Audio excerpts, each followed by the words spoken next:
Every parent sends their child to school with one fundamental expectation, that they will be safe. But what happens when the very intentions designed to protect also carry the potential for harm? Today, we're going to take a look at the topic. Should the government prohibit the use of restraint and seclusion in schools? Follow along as we look at both sides and see where I take a stand.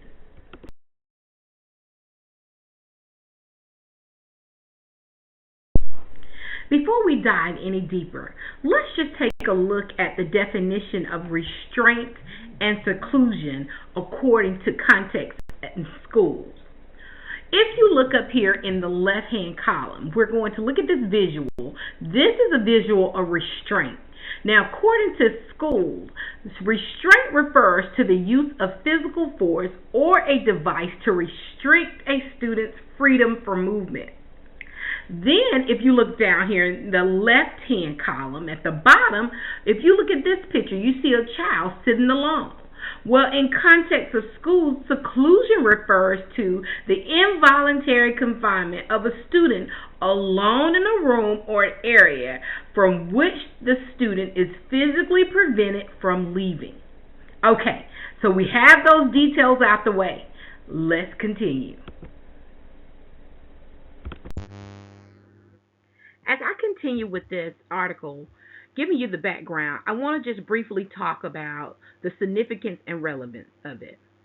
First, we're going to take a look at the safety concerns. Now, the most immediate and undeniable concern with physical restraint is the risk of direct bodily injury, according to this article. Some of those things include direct injuries are bruises, scrapes, sprains, dislocations, fractures, head injuries, choking. Another thing we're going to look at, also there can be internal injuries. While these are less common, extreme forces can potentially lead to internal organ damage. Now, that's not all. We're going to also look at some other safety concerns, and that includes the risk of death. Now, although this is rare, the use of restraints have unfortunately resulted in the death of children in school settings. Also, according to this article, lack of training and oversight. Even when policies exist, inconsistent and inadequate staff training and on proper restraints can result in bad decisions made too quickly, and instead of de-escalation strategies being used, restraint is used, and it can be a lack of training and oversight that cause injuries. Also, disproportionate impact. You have to think about. It's important to note that students, according to this article, that students with disability, particularly those with behavior challenges or communication difficulties, are disproportionately subjected to restraint and seclusion. Now, these students may be more vulnerable to injury due to physical fragilities, medical conditions, or even their inability to communicate their distress effectively. Now, let's talk about the legal landscape. Now, in this area, it's going to focus on various state laws and ongoing legal challenges. Now, one of the significant complexities surrounding the use of restraint and seclusion in schools is the fragmented and inconsistent legal framework governing these practices across the United States. Now, this creates a patchwork of regulations that vary significantly from state to state and from district to district, directly fueling the call for federal intervention. Okay, so now let's take a look at the impact on specific populations. Up under that, we have federal data highlights disparity. vulnerability and misinterpretation of behaviors, lack of appropriate training and resources, denial of FAPE, which is free appropriate public education. Now, beyond the general safety, according to this article, beyond the general safety and ethical concerns, a particular alarming aspect of restraint and seclusion practices in school is their disproportionate application to students with disabilities. This is a major driver of the push for prohibition as it raises serious questions about equity, discrimination, and whether schools are adequately meeting the needs of their most vulnerable students, which goes back to that free, appropriate education. Many students with disabilities, particularly those with emotional or behavior disorder, like autism disorder or communication impairment, may exhibit behaviors that are a direct manifestation of their disabilities. And these behaviors might be misinterpreted as defiance, aggression, or a deliberate attempt to disrupt, when in reality they are expressing their expression of distress, sensory overload, and an inability to communicate needs effectively.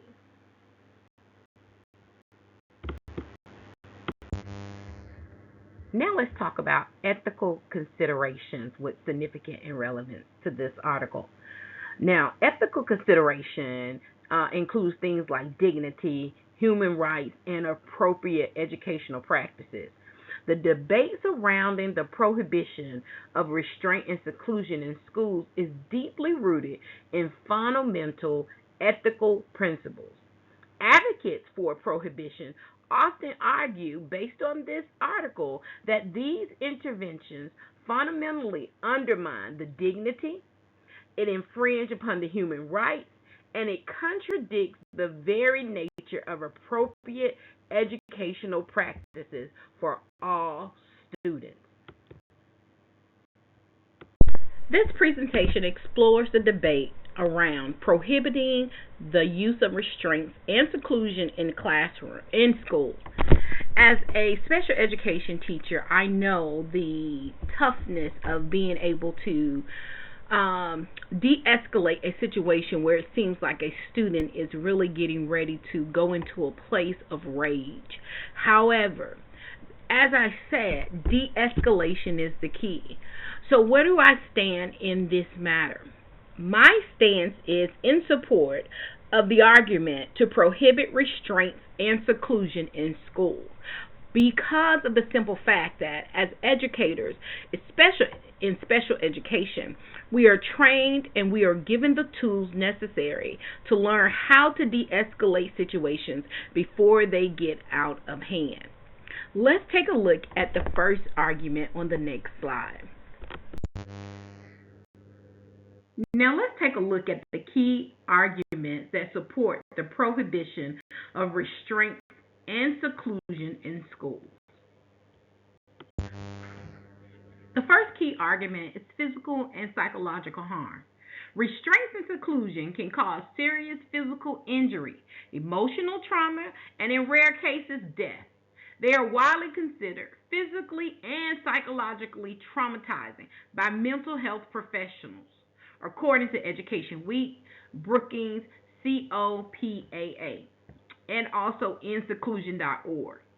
Then, not only that, but if we look at, according to the GAO report found in 2009, it found that 100 cases of alleged abuse and death related to the use of restraint and seclusion in schools during the previous 2 decades.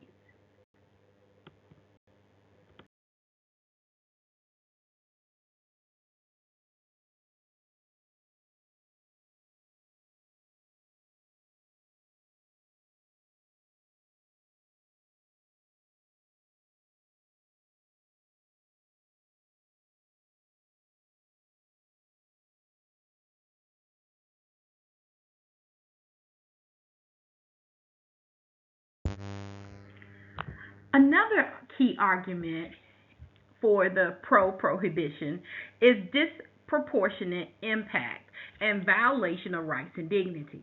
Now, studies show that students with disabilities, particularly those with emotional disabilities, autism spectrum disorder, and intellectual disabilities, are subjected to these practices at vastly higher rates than their non disabled peers, as outlined in the article about the different cases.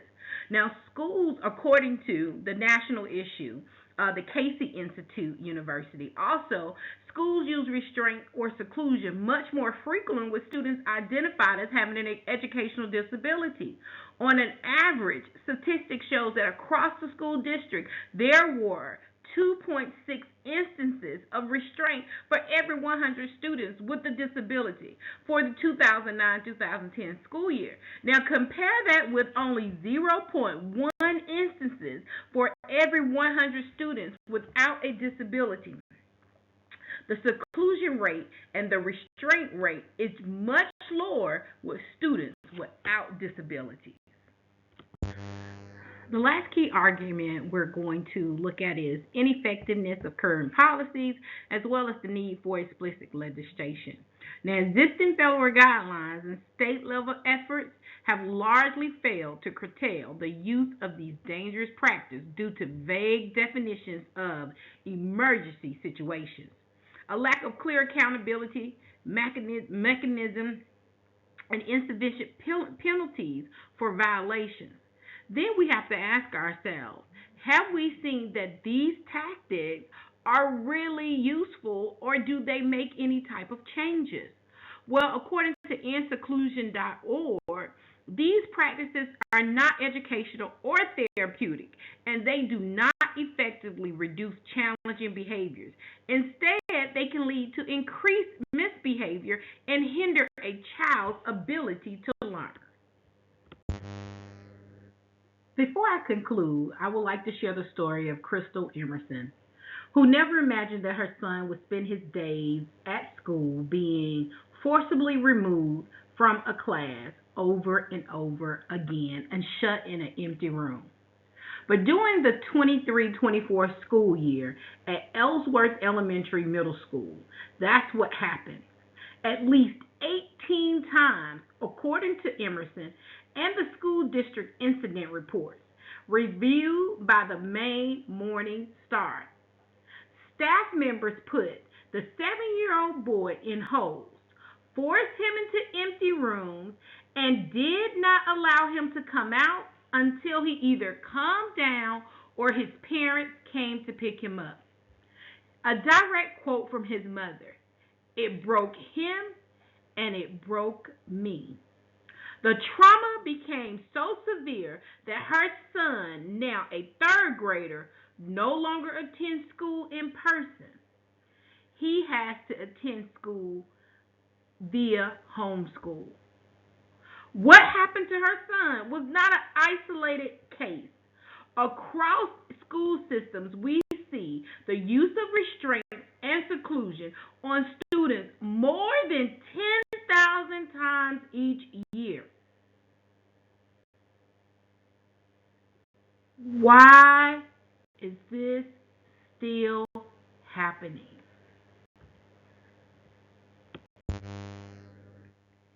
In conclusion of the prohibition, I reiterate my stance to support the argument for the prohibition of restraints and seclusion in schools.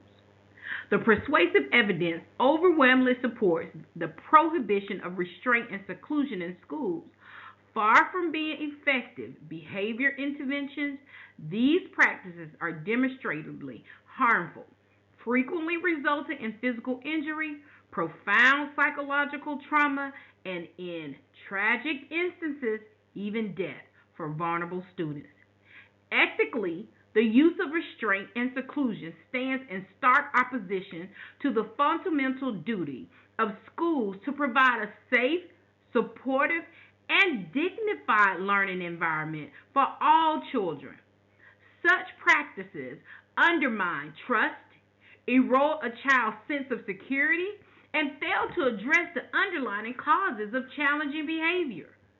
Prohibiting their use is not merely a policy preference, but a moral imperative to protect children, uphold their rights, and cultivate truly inclusive and safe educational spaces for every student.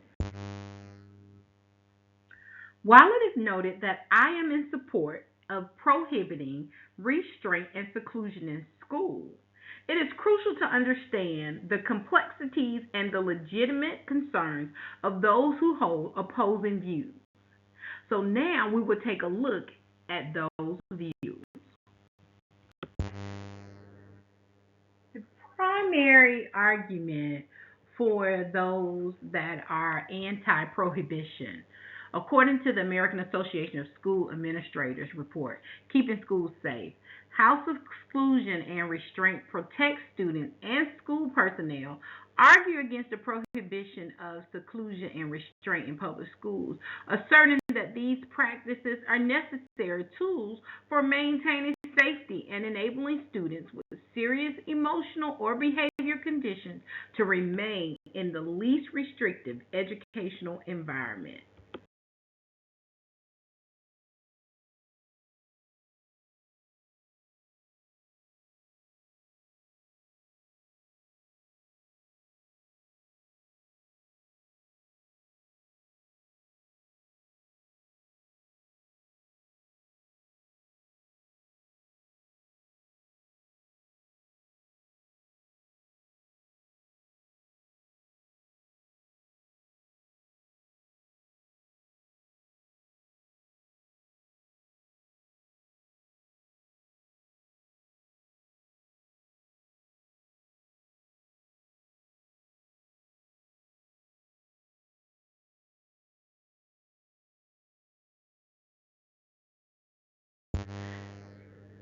Next, we're going to look at protection from harm.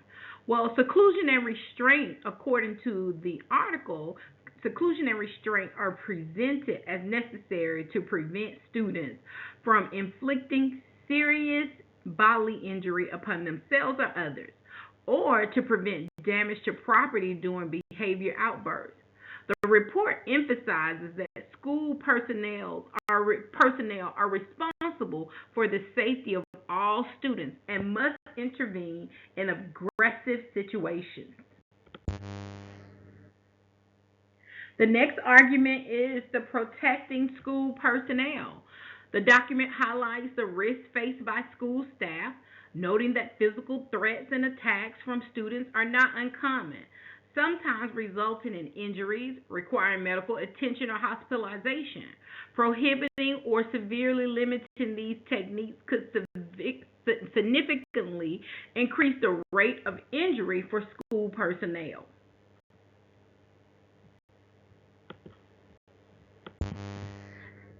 Now we're going to look at trained and responsible use. Well, the AASA asserts that the vast majority of school personnel use seclusion and restraint safely, responsibly, and only when truly necessary, often after other de escalation techniques have failed. Another core argument is the support for IEPs. The report argues that prohibiting seclusion and restraint from being included in a student's individualized education plan or behavior intervention plan could prevent parents and school personnel from creating effective strategies for managing unmanageable behavior, therefore undermining the purpose of the Individuals with Disability Education Act, or IDEA. The last supporting point is the concern about seriously bodily injury standards. The AASA criticizes proposed federal litigation that would only permit restraints for general education students if there is a risk of serious bodily injury. They argue that this standard is too high, is difficult to determine in real time, and it could also lead to hesitation to intervene, increasing the risk of harm and potential litigation. The first supporting point we're going to look at is enabling inclusion in public schools. Now, the AASA believes that the appropriate use of seclusion and restraint has allowed many students with severe emotional or behavior conditions to be educated within public schools in the safest possible environment. Without these options, such students might otherwise need to be institutionalized or sent to private facilities that may offer fewer rights and services.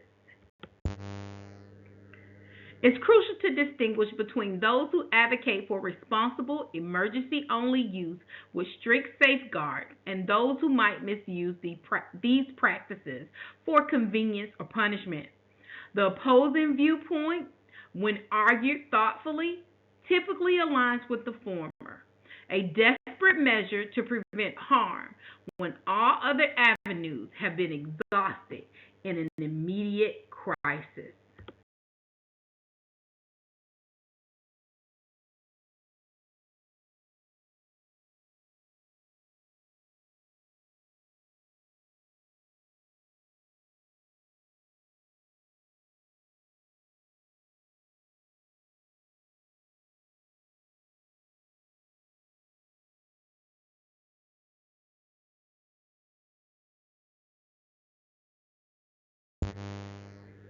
As we can see, every debate is not just black and white.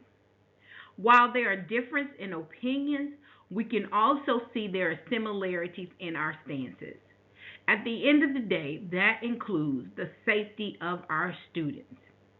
Now, this report concludes that seclusion and restraint, while not to be used commonly or for punishment, are essential tools for school personnel to defend themselves and their students from dangerous incidents. It also suggests that the federal government's role should be to to fund the training for staff in positive behavior interventions, crisis prevention, and de-escalation techniques, which can reduce but not eliminate the need for these measures.